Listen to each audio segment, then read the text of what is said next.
¿Qué es un niño? Un niño debe conocer a su padre y a su madre. Un niño debe vivir con su familia. Un niño debe tener un hogar. A un niño no debe faltarle el pan diario.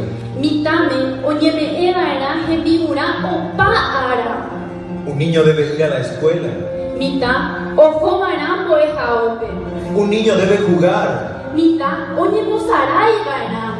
Un niño debe tener buenos amigos. Un niño debe estar protegido.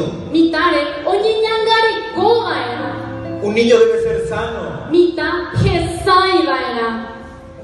Un niño debe ser feliz. Un niño debe sentirse niño.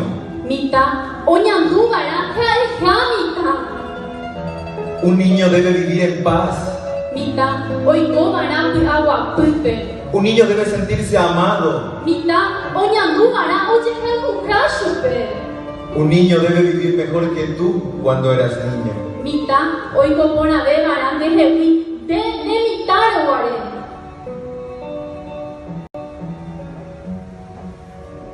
Si tienes un niño y es tu hijo,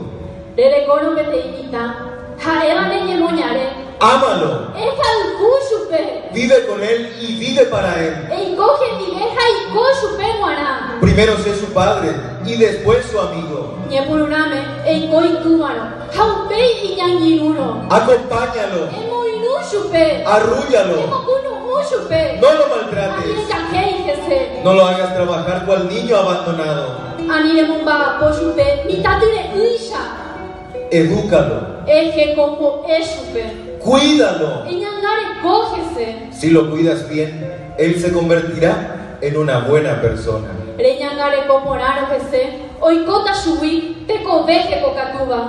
Mitani kopetei yopoi tupa o me ebañan debe. Un niño es un regalo de Dios.